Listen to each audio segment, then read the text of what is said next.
Okay, we do not have a quorum at this present time. And so, but first let me say good morning and welcome to the Transportation Planning Organization Disadvantage Coordinating Board meeting for Friday, February 24th. At this time, we're going to move right into our status reports, and then we will come back and do a roll call, and hopefully we have a quorum.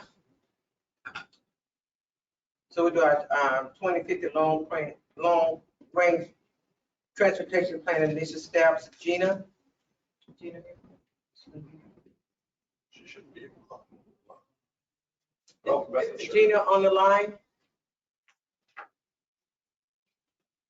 What about Jerry? Is Jerry on? Okay, Jerry said we'll go ahead with Sunshine. All right, Jerry's taking me with Sunshine Line. So update for us right now, we're continuing to see trips grow. We're sitting at 19% higher trips per month than we were this time last year. So trends continue to go up. Big focus get back to our pre-service numbers, of course. Our driver status, we teeter between that 82 to 87% driver capacity. This past month and a half, we've had some retirements. We had some promotions within the department, so it's where it's teetering. We've got 5 additional drivers currently in onboarding right now. So we'll be increasing that capacity, and we'll be rolling in recruitment and pre-service training from now until we get at our 99, 100% capacity. So definitely moving in the right direction there. We're also, we were featured this past month with Fox 13 News on what's good in Tampa Bay. So there's a news story out there that we'll share, and we'll make sure it gets sent out. But incredible Fox 13 reached out to communications and able to tell a little bit of the story and people we help and what we do. So real emphasis on focusing on getting communications out there, getting us out there, helping increase our trips, everything in that nature, talking about employment, all of those components.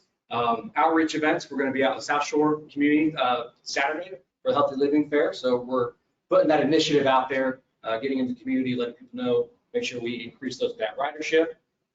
Those are the big things in status for where we are right now. The Saturday, the TD Tampa Bay, the Tri-County trips with Pinellas and Pasco. So right now we got our initial numbers for December and January. We had 25 trips in December, 49 trips in January. So we'll get those reports for February. We've had a total of 65 referrals we've sent to PSTA for that. So we're seeing the trips grow and grow. We're going to keep putting an emphasis on, again, letting people know about this service and grow from there. We're going to continue to monitor too and see a breakdown for what cross-county trips there were versus in-county trips.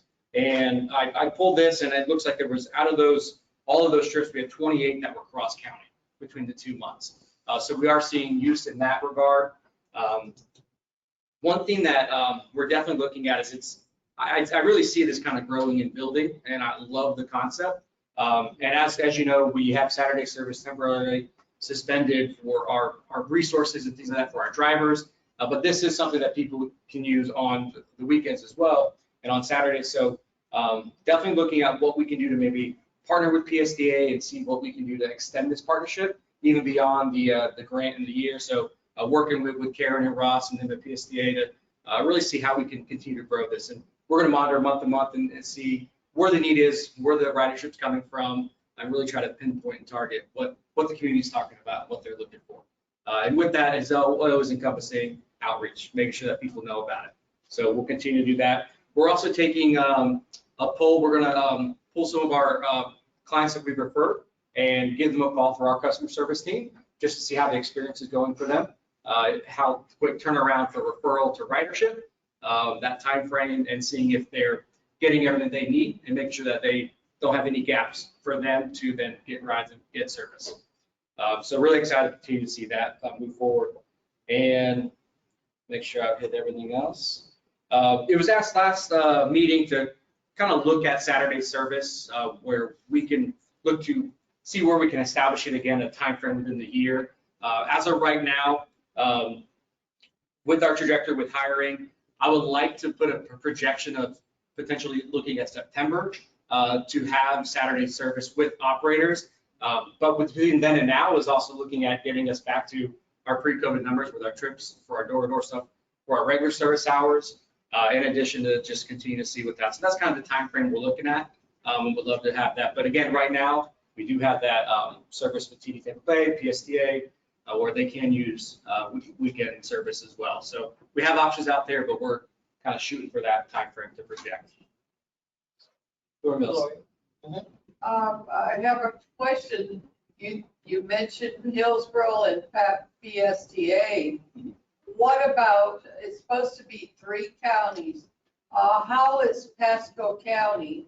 I know those folks, how is that? Yeah. So the last report where they gave the overview, and I looked at them, I believe their numbers are looking pretty similar to us, around that 30 to 40 trip mark, I believe, that they're utilizing. So it is Pasco, Pinellas, and us. But I know they're utilizing it. I don't know specifics on that, but I can definitely review that report and present on both sides of that to you as well.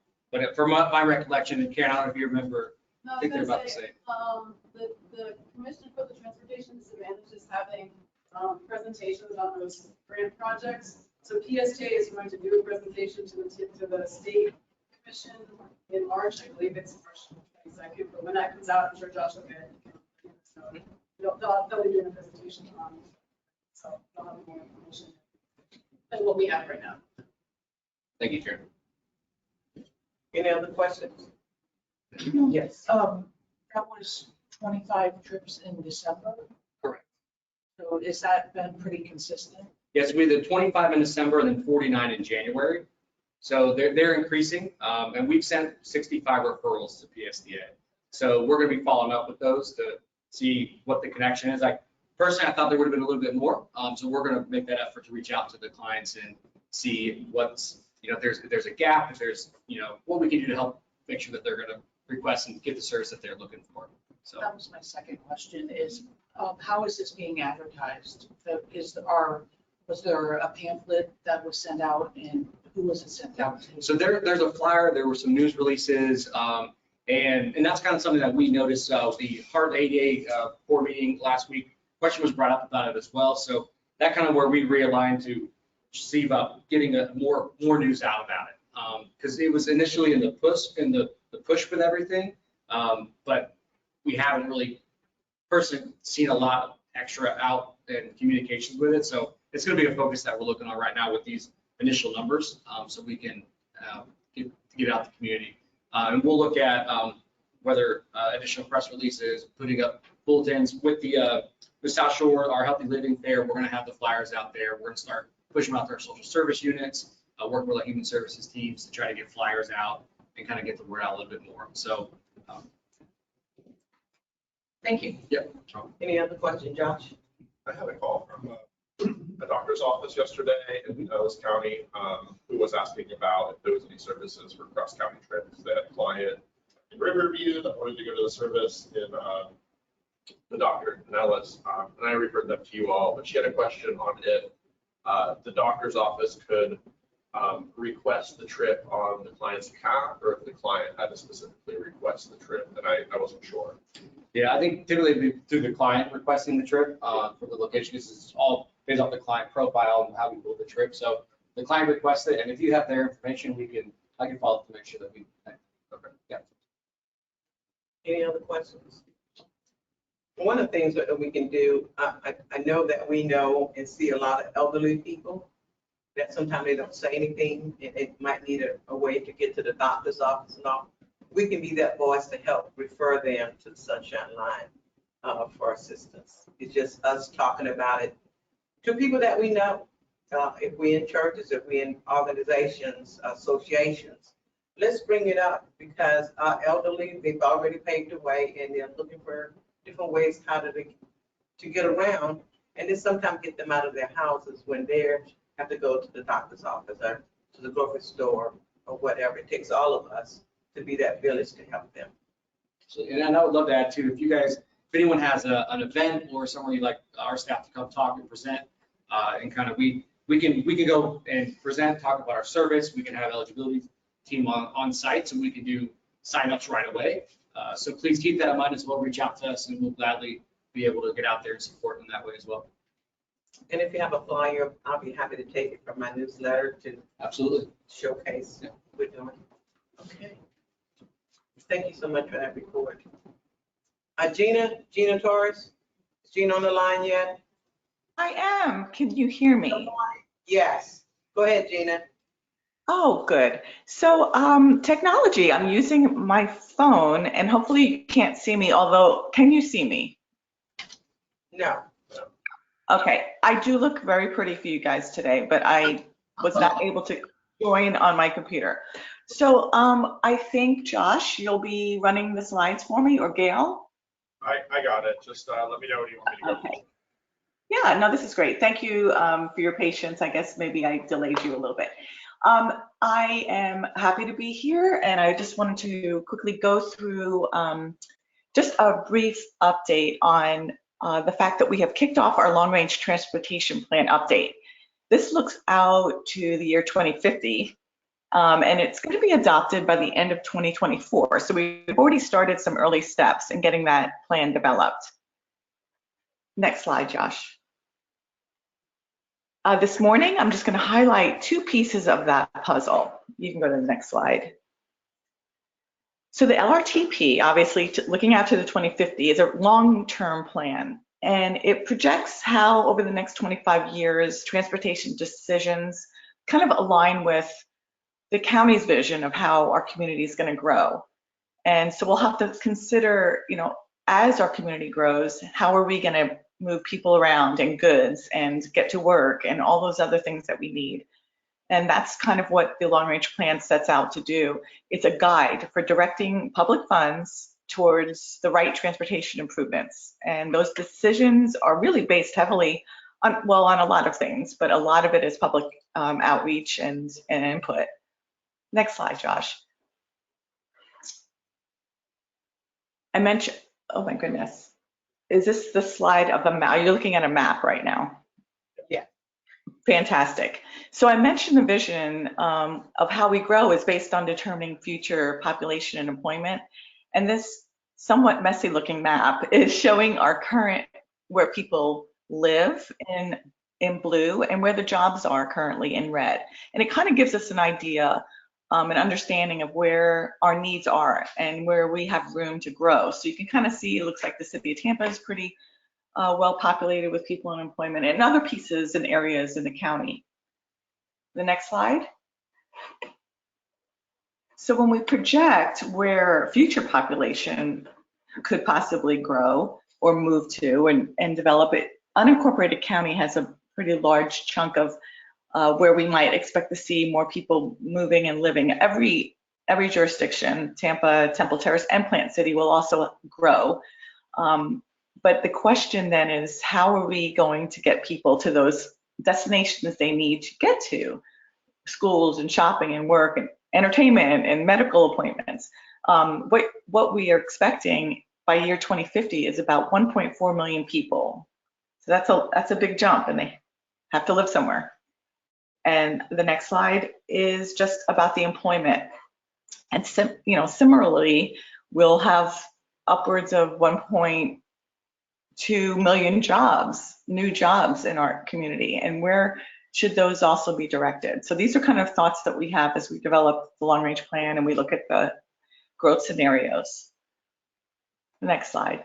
So this gets a little wonky, but it's just to show that there's an important step is, again, getting a good handle on current and future travel needs. And there's a regional model, and it looks at all of our county roadways and the whole network. The traffic count data is used. We look at the base year, and then we forecast out to what, the model forecast out what future travel and volumes will look like. And it kind of gives us an idea of where we expect growth and where we need to focus some of our transportation dollars and improvements. Next slide. So the LRTP schedule is roughly completing that modeling exercise, which leads to creating these future scenarios. And we forecast where jobs and population are expected in 2050. The public will be surveyed, asked to weigh in to help identify their transportation needs and desires. And because the LRTP must be cost feasible. That means we have to base those recommended projects and programs on reasonable funds that we think we will have at that point. So we have to have a cost feasible document that will all happen over the next year and a half. Next slide. So we'll look at all these aspects of the plan. This is not any particular order because some of these overlap. So there'll be like public engagement throughout the entire development of the plan. It's extensive. There'll be 30-day notice periods for documents that we produce, and lots of opportunities to answer surveys, and we'll be speaking to any community group that would like to hear about this long-range plan update. And then I mentioned those cost feasible scenarios. That's something that our committee and boards, you also will get to talk about funding sources and where we should spend, what priorities should we spend that funding on. And some funding sources only are eligible for certain things. So we'll make sure that we match those up and consult with all of our local agencies. Next slide, Josh. If you remember or not, but last plan update, which was looking out to 2045, we had over 5,000 participants in our outreach, and really, honestly, the input that we got influenced the decisions to be made in our plan, and that's the whole point. We want to make sure that when we evaluate how we do and what projects, are most important, having the citizen input for that, and it's just a crucial part of the process. And I think the next slide also just kind of attests, hammers home how important that is. We had outreach events, and we'll do it again in the summer. So we'll probably start doing that next. Maybe I think the schedule might call for that to be in next spring. Keep your eye out, because I'm sure we'll be including this transportation disadvantage board as well. I think there's one more slide in this section, maybe two. We don't want to, neglect the fact that our transportation issues don't stop, at our county border, and we have a pretty robust coordination process with our regional agencies and partners and stakeholders. So we continue to include them in our decision making, and then decisions that come out of that also play a big role in ending up in our long-range transportation plan. The next slide, it's a lot there. I just wanted to let you know that we typically channel our projected projects into a couple of performance-based programs. We call these our buckets. And each of these, we don't just say, we need to repair our roads and replace our buses. That's under good repair and resilience. But we want to make sure that we track that kind of performance. And it's like, how many years between resurfacing, or how old is that bus before we get it out of, circulation? And those are the kinds of measures that we make sure that we keep track of.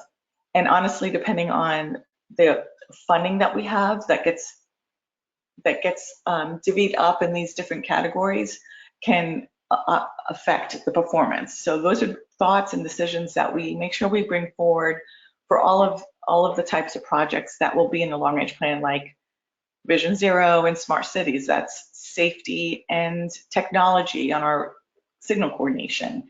Our Real Choices bucket or program is encouraging trails and more bus service or more transit service.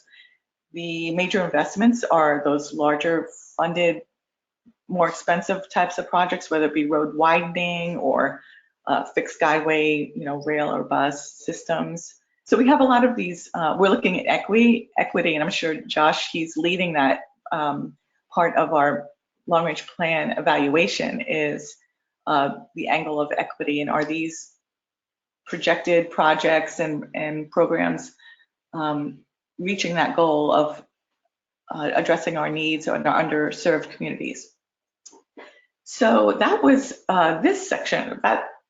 This next slide is just kind of one other piece that we've kicked off for the long range plan update, is looking at those revenue forecasts. And you can go to the next slide, Josh. we have to get a good handle on what is our current spending, and then the big question and the, a very big unknown, honestly, is not exactly, but how much funding do we think that we'll have in the future so that we can apply those funds in a prioritized way that will get us to where we want to be in our performance. So we look at the existing funding sources that we currently have, and then we kind of consider ones that we haven't used yet. You can go to the next slide. And that funding,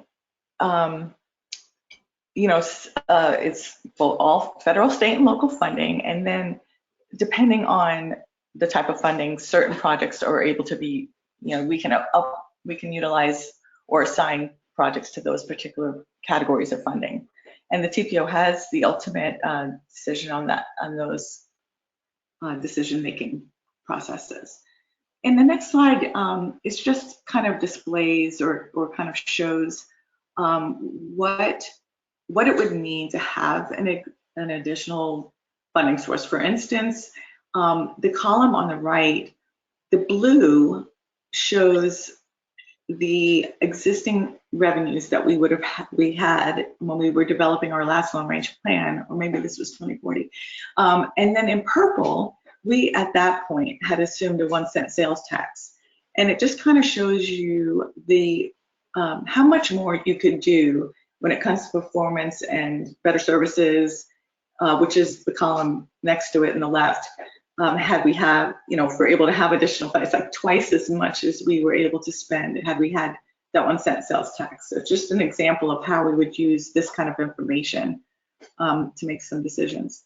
So the next handful of slides, I think I'll just go through these fairly quickly. It just kind of highlights those existing funding sources. And like this table in particular kind of addresses more of those, the DOT and the Expressway Authority funds, and those are pretty specified as to where those can be spent. But we do take those into account so that maybe for our major projects category, we know what kind of funding is there. The next slide is just another set of some of the local funding sources, like fuel taxes that are currently being assigned and used in these projections.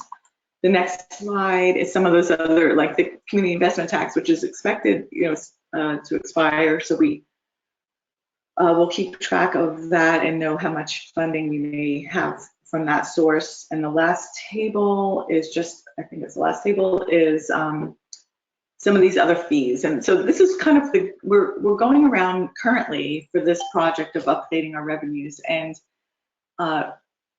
confirming what each of the jurisdictions and the agencies that you see listed, if this is accurate. But, are we using the right funding source? We want to have a good base of what we currently have. And then, oops, did I miss one? I think that was it. And then HART, I think if I may have been behind one, but HART, and it also generates funds, and we can use some of, we'll apply some of that funding to some of the projects that would be eligible for that kind of funding. So that's where we're at now. We want to look now to see, is there something in the future? What other funds could we maybe levy to advance some of those additional projects like I showed in that bar chart? So there's some discussions that we're having and some assumptions that we'll need to make as we move through the process. And this is very much receives public input in our boards and our committees. So we'll definitely and make sure that everyone is aware of the kinds of assumptions that are going to be going into these decisions. So yeah, the next steps, the last slide, is everything I kind of mentioned earlier. We're going through those scenarios of where we're going to live and grow and work. What kind of needs do we think our community will need to get to those places that they need to travel? And just kind of steps, go through the process of the revenues, and eventually we'll develop this cost feasible plan, but this is going to be, again, at the end of 2024, so there's lots of opportunities to be involved. So thank you. I hope I didn't rush through that too much, but this is certainly not even close to being the last time we'll hear about our long-range plan. There's lots of other steps that we'll be bringing forward. Thank you, Gina. Do we have any questions for Gina? Yes, Glenn. I have a question that's kind of nagging me, Gina. And I thought it was a great presentation. Thank you. But I keep kind of thinking, one of the challenges I keep running into in the various things I'm doing recently is people mistaking accounting for accountability. And it sounds like you're trying to make some of those connections with what you're doing. And that's not to say that accounting isn't important. Of course it is. We got to keep track of what we're doing. But it's not accountability where we're actually producing something, putting something out. So for example, you talked about the services and where they're going and things, and we keep failing in these transportation initiatives for some reason. But to those of us that are involved in this, it's like, gosh, why? It seems so obvious that we need it. But I never hear arguments or clarifications or discussion about what is being created. What is the kind of, what are we losing? What money is being wasted by not making these investments? So we talk about how much it costs, which is the immediate, but we're not talking about what we gain or what is being created. Is there any effort to work toward capturing that sort of accountability metric, that sort of what we're bringing, the value that it brings versus what it costs in this effort? Or does that make sense? Yeah, no, it does. I think I'm following along. Well, I was definitely following along, but so initially, my initial reaction to that, to answer that question would have been, when we look at our performance, for safety performance, our fatality rate. Now, we know how many crashes we project, how many crashes how much we can reduce the number of people dying on our roadways if we were to have a certain amount of money towards that particular program. So we do have that kind of evaluation, but I think that you're looking even deeper into like, so since we don't have that, what's happening now? Am I getting that? Sort of. I mean, people are focused on what's happening now and how much it's costing them, but they're not focused on what it would save them in terms of Right. these things. I mean, Medicaid is a good example. Right now, it's going to taking 1 million people off the Medicaid rolls is going to save the state $70 million, and there are some people that are very excited about that. But what they're not thinking about is, well, what's that going to cost us when those people can't pay the rent and the already challenging housing crisis is going on? What is the cost? And that's not how I think that you'll see this, and when I'm saying cost, I don't mean money, maybe you do mean money, but like even on reliability or congestion, if we don't do this now, your commute is going to be an hour instead of 30 minutes. Like those are the kinds of costs that we will have, and maybe we can do a better job at, as we move forward, kind of explaining that. But if do you mean cost like money, or do you mean cost like what I just, like the example I just. It is important, but people don't get it. So if you don't add the money to that component, those same people who are stuck on that accountability issue, on that accounting issue, as opposed to the accountability issue, they'll think, well, that's great, but it's still saving this money by not doing that. Instead, right. So in other words, like jobs lost, or like I guess there could be a way to monetize that. Yeah, find money for that. I mean, find those figures, find those numbers in terms of projected. Yeah, that's good advice. I think we have access to that. If we don't, I think it'll be really great to make sure that we do share that. That's really good input. Okay, we'll hear from Allison. She want to give us a better insight. Oh, no, Thank you. Gina's answer is perfectly on point, but I just wanted to add something for you for consideration.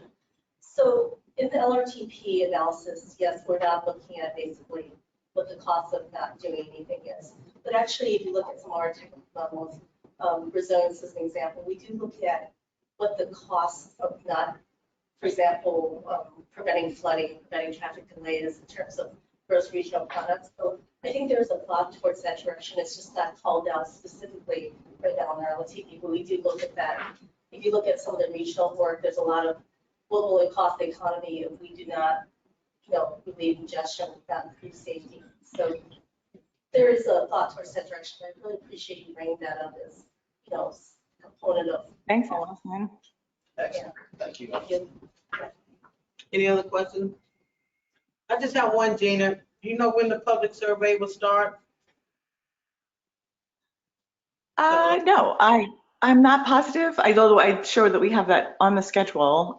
Maybe I can just put it in the chat, or Josh, you can announce it after I check that out, for sure.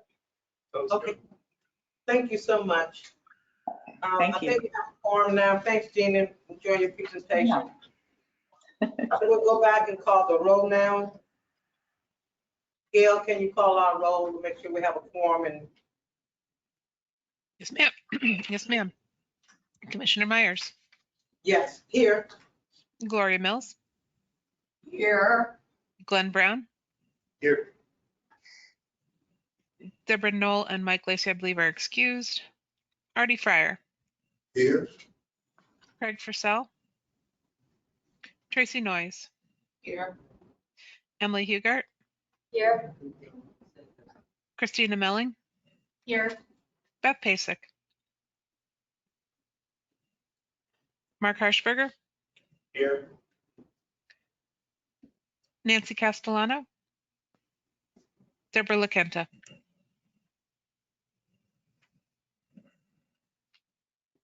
Dr. Gordon is also excused. Alexia Wiggins, here, Councilman Schisler is also excused. Kristen Thomas,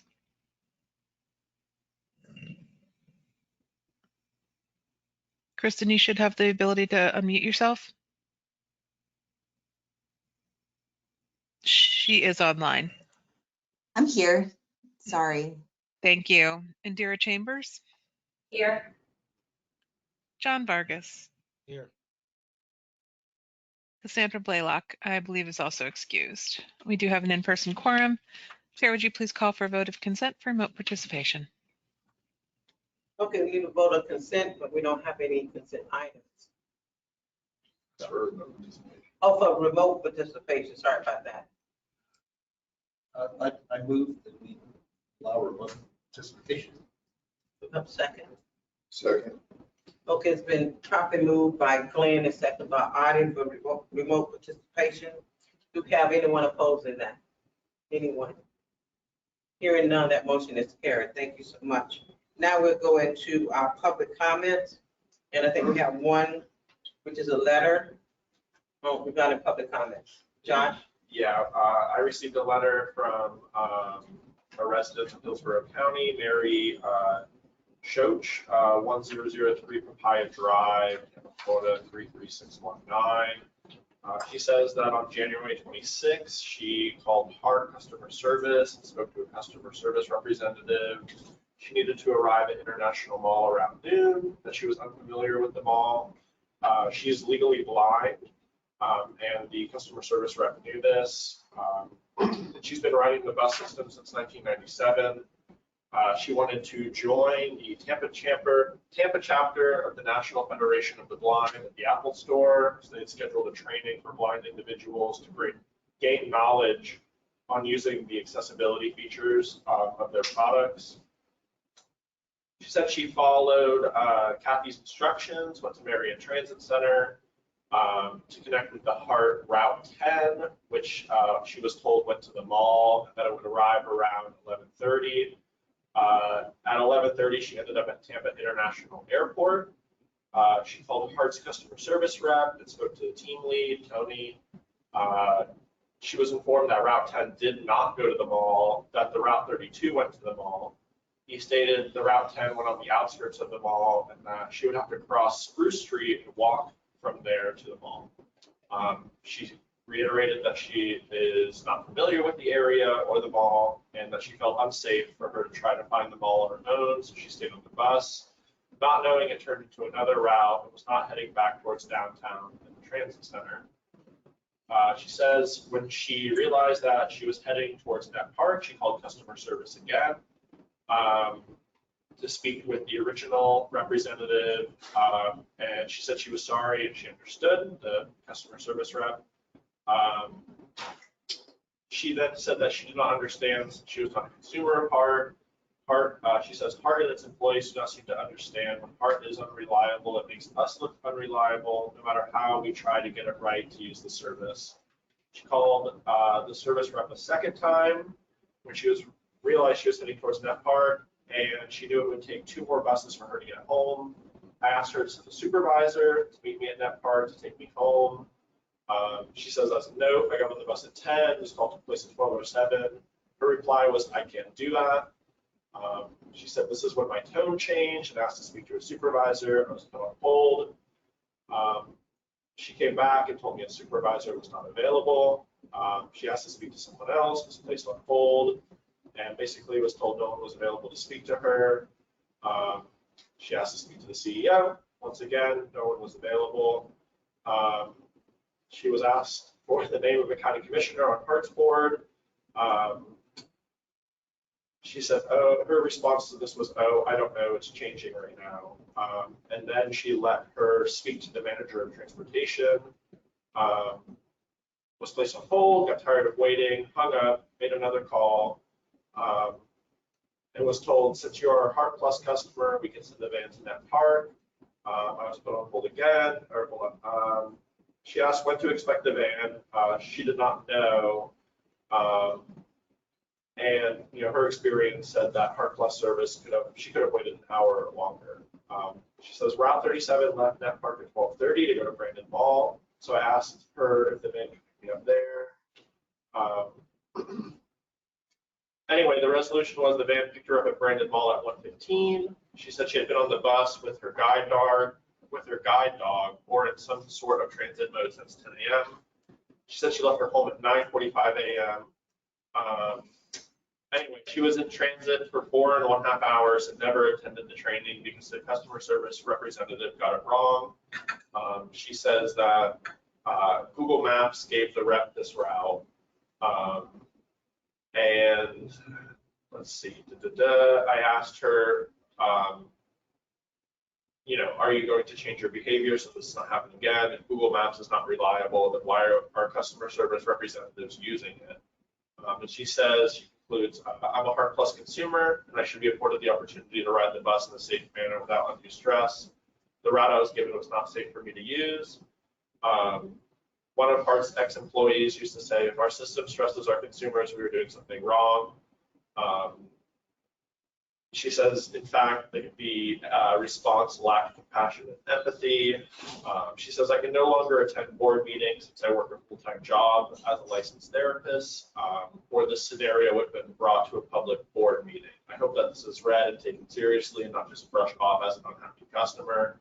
Customers deserve and are entitled to better than what I received today. If the board and Heart's employees from the top down don't believe this is unacceptable treatment from the organization, then the organization is in a terrible state. Heart needs to fix it when it impacts riders negatively due to a Heart employee, no matter their rank and status. She provides her contact.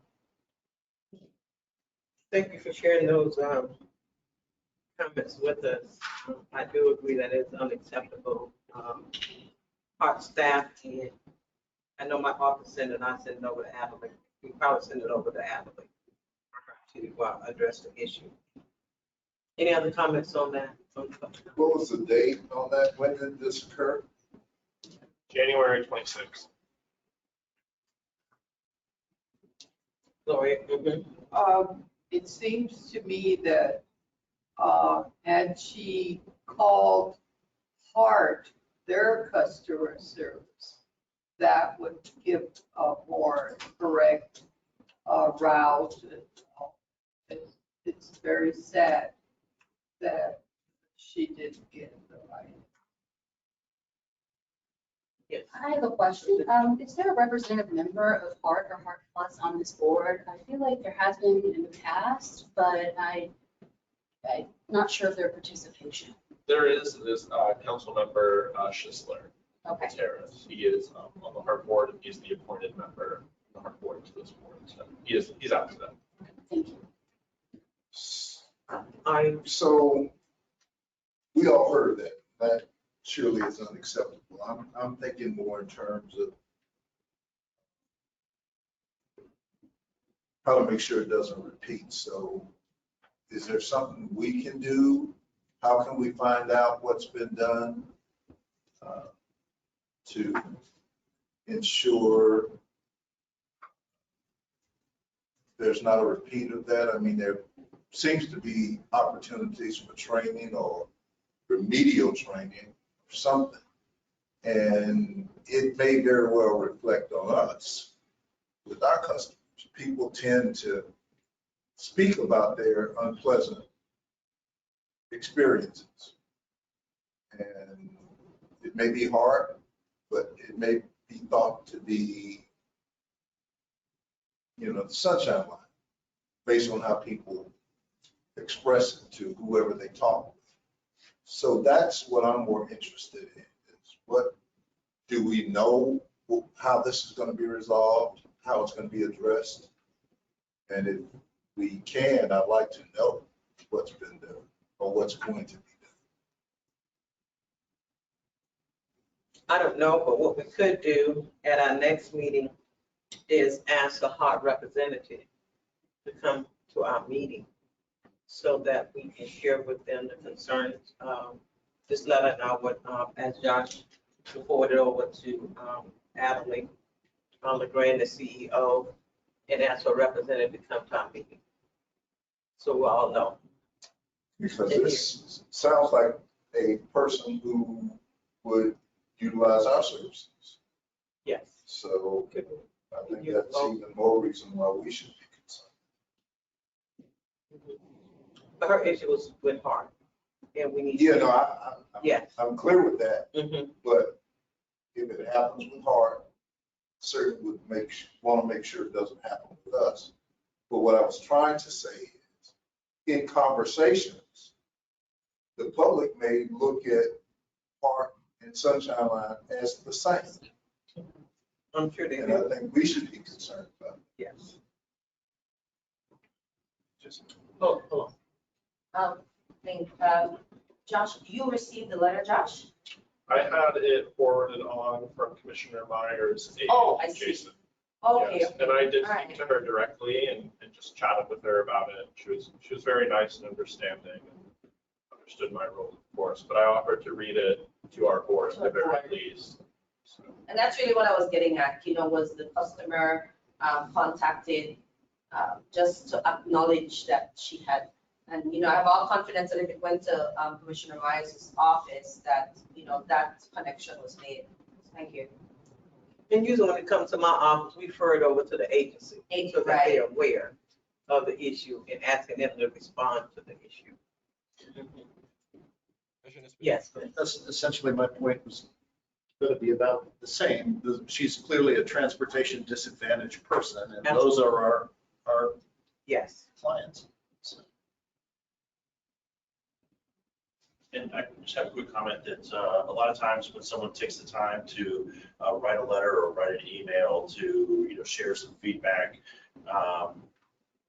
related to a negative experience, a lot of times that one piece of feedback, that one email, that one letter can be reflective of others that have not taken the time to share feedback such as that. And so, getting to Artie's point about, I think it's important that as a board, we do, have a responsibility as a board representing transportation disadvantaged individuals. A lot of the consumers I work with through vocational rehabilitation utilize these same services and sometimes have some similar feedback about frustration with the time window for Part Plus and so forth. And Lori, I know you use Part Plus a lot, so sometimes that time window can really stretch more than maybe it should sometimes, and for a variety of reasons, traffic and staffing, but it can be a frustration. And so I guess what I'm getting at is, Glenn, to your comment earlier about accountability, I think it might be important, for follow-up, like you were mentioning, Commissioner Meyer, to have someone from HART, come and talk to our committee at the next meeting and kind of talk about, maybe some resolutions as far as, like Artie was saying, some remedial training, maybe sensitivity training. It sounds like, maybe there was a communication breakdown, but also a little bit of a, compassion breakdown in what the letter represented. So I definitely agree with you, Artie, that some follow-up would be good. Yes. And I was just particularly stricken with the use of Google Maps to give directions. I'm surprised that there's not a better software or, customer service reps They'll have a more robust way of giving directions, particularly to someone who's blind, who's expressed that, who has trouble getting around the mall. So to end up on the outside of the mall and not directly where she needed to go, and to have that deferred off to, well, this is what Google Maps told me. It's a bit of a deflection, please. So. Chloe. As a correct, proper, but I would move to have someone, a representative from ART, come to the next board meeting or not the next one. Okay. We've asked for that. Thank you. Any other comments? I agree with Artie. I do public relations. Anyone online trying to make comments? Is that your job? Can you guys hear me? Can you speak a little louder, please? Can you hear me now? Barely, I apologize for this. I'm having some technical issues here with the. but that's much better. Okay, that's much better. Okay, I just adjusted it. I agree with Artie. I do public relations for a living, and when things go badly, people tend to generalize the entire community. In this case, it would just be transportation in general. They're not going to differentiate between Sunshine Line and Hart because that's irrelevant to them. It's just going to be, I was needing to get to this location and they failed. And that would be the bottom line. And, the old saying in public relations is, when people do something really good, at most they'll tell 5 people, but when it goes really badly, they'll tell everybody and their mother. That's a joke we say, but it rings true. Now I know Sunshine Line does a great job. Jerry does a fantastic job. Josh does a fantastic job. Everybody here does a fantastic job. But from a PR standpoint, is there any way that outside of board meetings, if something like this happens, there could be like a liaison between Sunshine Line and Hart? So if this happens, they can, move to correct the problem and work together as a unit and make sure that, communication is the key important thing to prevent any problems in the future.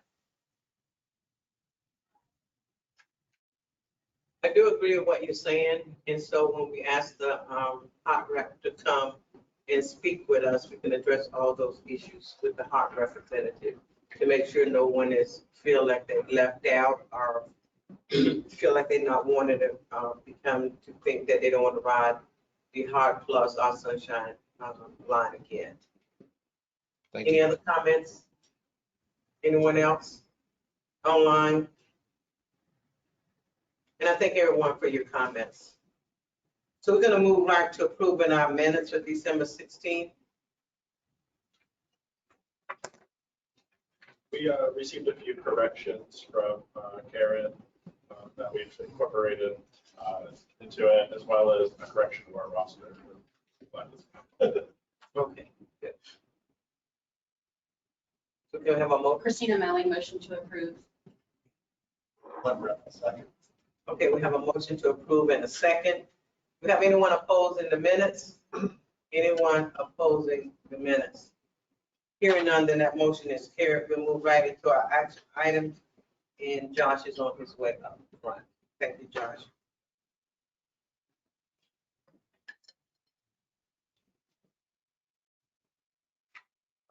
Jason, can I share the screen for the,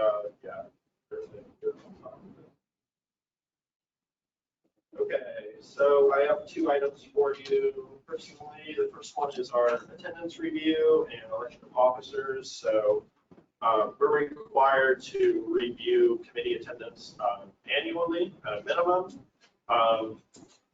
You may consider rescinding the appointment of any member of any committee who fails to attend 3 consecutive meetings. If you have exceeded 3 absences,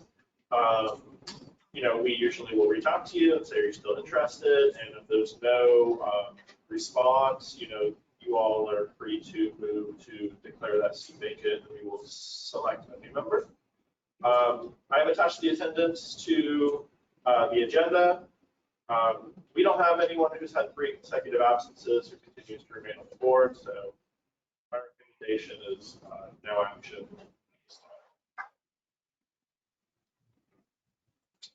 The other item, it's kind of 2 in 1.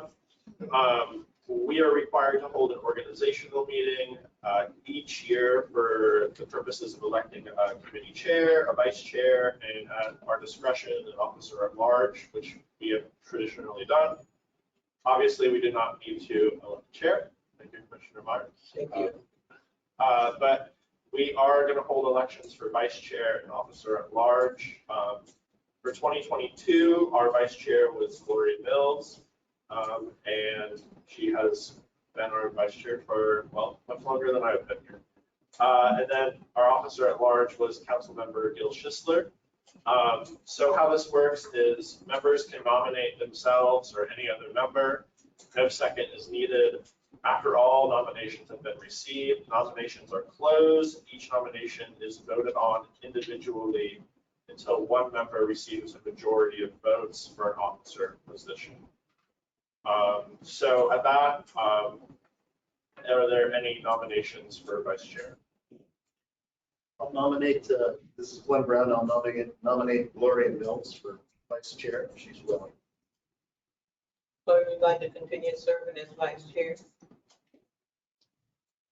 say yes. Okay. Any other nominations? Okay. Nominations are closed. Pending, there's only one nomination. Gloria, congratulations. Congratulations, Gloria. I'll open nominations for officer at large. Are there any nominations for officer at large? They would serve as the committee chair in the absence of the chair and the vice chair. I nominate Councilman Gil Schisler, since he has the position if he'd take it. Any other nominations? With that, So, Judge, we've had a conversation with Gil, and he has confirmed that he would serve. I have not, if I'm being honest, I should have double checked with him. He was absent in the meeting. Would you like to hold off on? Yeah, let's hold off. Okay. We can do Okay, that. we'll do that next month. In April. That sounds good to me. Okay. We're going to B item now. Yes, another item. So Josh Barber, TPO staff. Our next item is our TD Legislative Day message. So every year, the Florida Commission for the Transportation Disadvantaged hosts a Transportation Disadvantaged Legislative Day in the Capitol Courtyard in Tallahassee. That is on March 16th this year. Basically, members of the TD community come down, meet legislators, advocate for various positions. And we've provided a legislative message for that every year for more than a decade. We've set people up in the past as well. Our public relations coordinator, Davina Franklin, has kindly volunteered to go up this year. She, in previous lives, has been a person who, goes up and chats with legislators about various issues. So this year I put together a legislative message, which I attached to our agenda. Some good news. Ron DeSantis is the governor's budget this year is proposing an additional $4 million in authority for the trip and equipment grant, which would necessarily increase the amount of money Hillsborough County is receiving. In addition, he is proposing an additional $2 million for the Innovative Services Development Grant compared to the previous year as well. And that is the grant that's currently funding the TD Tampa Bay program. It's a competitive grant. So, some more possibility for Hillsborough County as well to continue to get money through that. And then otherwise, the legislative message just continues to support maintaining funding for the system and generally raises awareness about the program. So my action I'm requesting for you today is to approve the annual legislative day message. Okay, do we have We need a motion. I'll move to approve the message. I'll second. Okay, it's been properly moved in second to approve the TD legislation day message. Do we have anyone opposing that motion? Anyone opposing the motion? Hearing none, motion. Thank you so much, Josh. And at this time, we will have Karen Smith from Sunshine. This morning, we just have one. Yes, we can allow so we can. Sorry, I'm too far away from the microphone. There we go. Good morning. This morning, we have one coordination contract that we're going to request this board authorize us to enter a new contract with McClain Inc. McClain Inc. provides group housing for persons with developmental disabilities throughout the county. They have 4 vehicles and last year had 17 unduplicated clients. They provided almost 19,000 one-way trips, or they provide transportation. I mean, they're a group home residents, so they're providing transportation for all of their transportation needs for the grocery store, medical appointments, employment, education, training, whatever they're going to. And the average cost per trip last year was $3.09 per trip. I will note that it's very low, but it's mostly because their staff they're not dedicated drivers, so there's not additional cost for cost of the driver. It's a staff person who's living in that home, or working in that home, who's driving the clients. Because it's comparatively low cost per trip. But we are asking, they receive 5310 funding from DOT, which is why they need to have a they have not ever had issues with McClain as a contractor, and as far as I know, DOT never has either, so it's not that I'm aware of, but not even for head service through the DOT. So we just need permission from this board to enter into a new contract if there's this expiring. Do we have any deficiencies? How well do they perform the services? They're an agency that is performs as they should and with no issues. And how long have you had the contract? They have had a contract for, I would say, at least 12 years. And they are currently in good standing with FDOT and the 5310 program. Okay.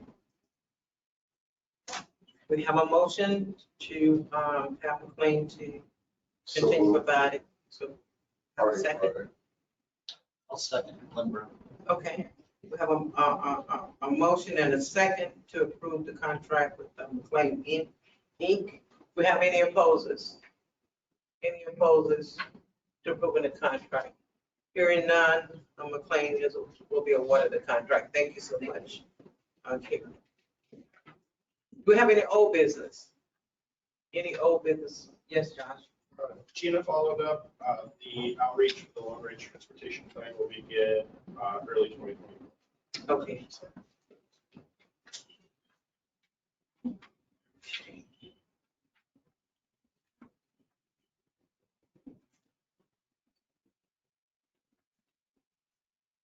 Do we have any new business come before the board? Anyone with any new business? Hearing none, the meeting is adjourned. Thank you so much. It's 10:28 a.m. Thank you.